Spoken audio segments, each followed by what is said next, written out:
Olá, sejam muito bem-vindos ao nosso terceiro vídeo. A Bíblia ensina que nós devemos ganhar o nosso sustento trabalhando, mas algumas pessoas topam tudo por dinheiro, por status, prestígio. Se expor em rede nacional de televisão nem causa mais vergonha, a não ser que seja vergonha alheia. Entretanto, o cristão praticante é diferente. Lembre-se sempre de 2 Coríntios 5:7. Se alguém está em Cristo, é nova criatura. Se Jesus já fez de você uma nova criatura, o que você é capaz de fazer por ele?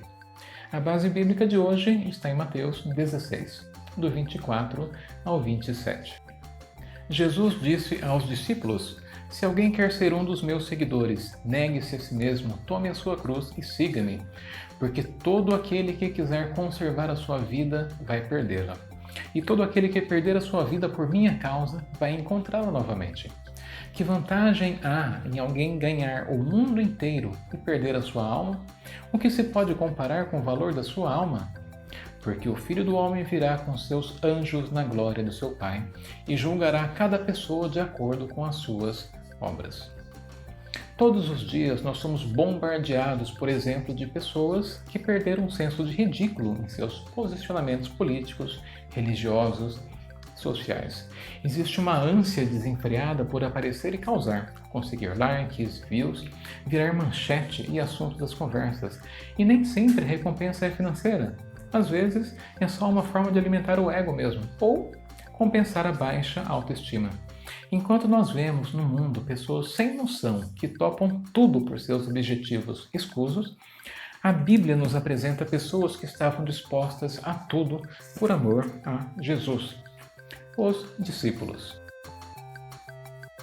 Quando se chega na adolescência em uma igreja cristã evangélica, normalmente já se tem alguma ideia do que seja discípulo e discipulado. Mas, valendo riqueza de conhecimento, analisem as afirmações a seguir e escolham a ou as alternativas corretas que respondem à nossa pergunta. O que é ser um discípulo? Discípulo é a pessoa que imita alguém porque não tem personalidade nem ideias próprias. Ser discípulo é receber o ensino do mestre e aprender de tudo com ele. Ser discípulo é andar junto com o mestre, mas não necessariamente estar disposto a aprender de tudo o que ele ensinar. O verdadeiro discípulo aprende e é moldado pela vida, pelo ensino e pelos atos de seu mestre. O que é ser um discípulo? As respostas corretas são as alternativas 2 e 4. Ser discípulo é receber o ensino do mestre e aprender de tudo com ele. O verdadeiro discípulo aprende e é moldado pela vida, pelo ensino e pelos atos de seu mestre. Você é realmente um discípulo de Jesus? Se você não tem certeza, a hora para se decidir é agora. Não tem como ser meio discípulo ou ser um pouco discípulo. Ou você é ou você não é. Simples assim, preto no branco. Todos os seguidores de Jesus eram discípulos em potencial. Existiam alguns perseguidores no meio, mas isso é risco operacional. Do meio da multidão que o seguia, havia pessoas que foram voluntariamente atraídas pelos milagres que Jesus fazia, ou foram voluntariamente atraídas pelas possibilidades de Jesus liderar uma revolta política militar contra Roma, ou pessoas que foram atraídas pelos ensinamentos de Jesus. E, finalmente, pessoas atraídas pelo próprio Jesus, pela pessoa de Jesus. Alguns, entretanto, foram chamados pessoalmente pelo próprio Cristo para segui-lo. Esses chamados viriam se tornar os apóstolos. Todos os 12 continuavam a ser discípulos e, com exceção de Judas, nunca deixaram de ser discípulos. Sendo bem sincero, o Judas, antes do processo de traição, era o que hoje nós chamaríamos de cidadão modelo dentro da igreja, o que demonstrava ter menos problemas para serem resolvidos, o que era mais centrado, mais equilibrado, mais perfeito. A partir de agora, sempre que eu me referir a discípulo, estou me referindo aos 12. Pedro, André, Tiago e João, filhos de Zebedeu, Filipe, Bartolomeu, também chamado Natanael, Tomé, Mateus, Tiago, filho de Alfeu, Judas Tadeu, Simão Zelote e Judas Iscariotes. De uma forma geral, a multidão e os 12 não impressionariam ninguém hoje. Pessoas comuns, empregos comuns, cultura comum. Entre os 12, temos impulsivos, temperamentais e que se ofendiam facilmente. mas eles tinham 3 características que compensavam sua normalidade social e problemas pessoais. Essas mesmas características são encontradas em quem quer ser cristão hoje. Primeiro, eles tinham disposição para aprender. Vamos ver alguns trechos dos evangelhos que demonstram isso. Em Mateus 5:1, vemos que quando Jesus ia ensinar, os discípulos se aproximavam dele. Em Marcos 1:21 e 22, vemos que os discípulos ficavam maravilhados com o ensino e autoridade de Jesus. Em Mateus 13:36 e Marcos 4:10, vemos que os discípulos faziam perguntas para Jesus para aprenderem mais. Em Lucas 9, do 1 até o 6, nós vemos que eles obedeciam às instruções de seu mestre Jesus.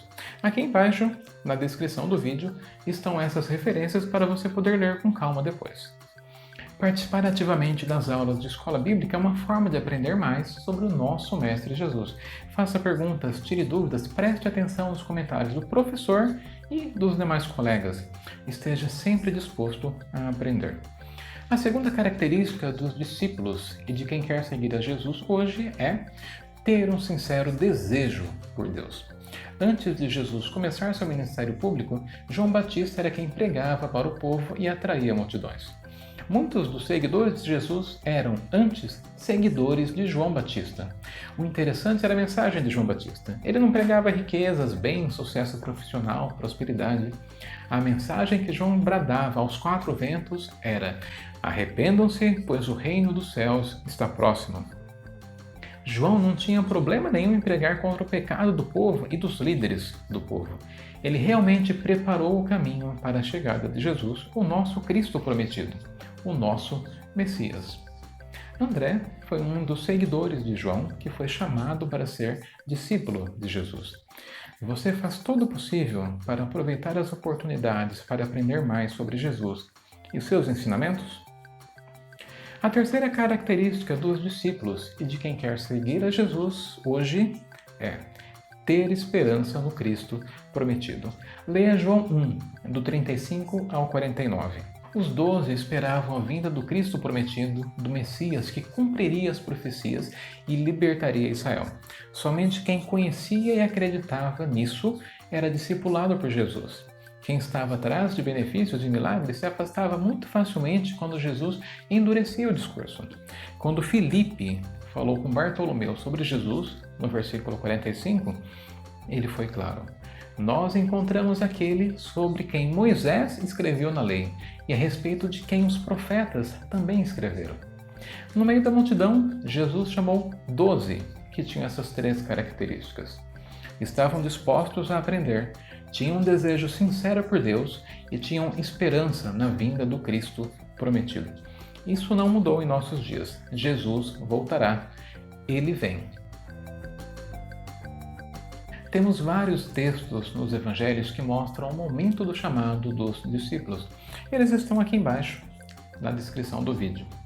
E, sinceramente, depois de 20 séculos, não sei se precisa de um aviso de spoiler, mas todos eles seguiram Jesus imediatamente quando foram chamados.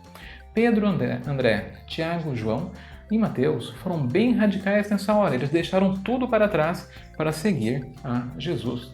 E Jesus continua a chamar pessoas que estão dispostas a largar tudo aquilo que desagrada a Deus para segui-lo.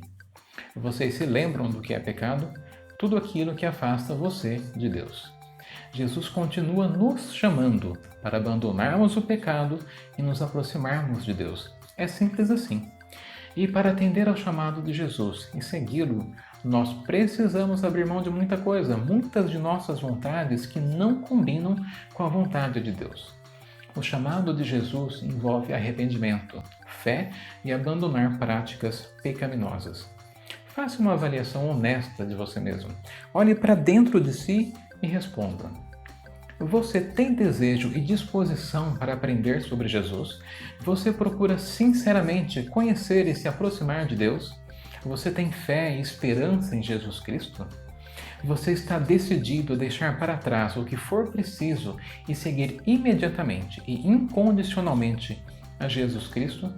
Se Jesus já fez de você uma nova criatura, o que você é capaz de fazer por ele? Pense nisso. E como nós cantamos, leia a Bíblia e faça oração. Eu fico por aqui. Até a próxima. Tchau.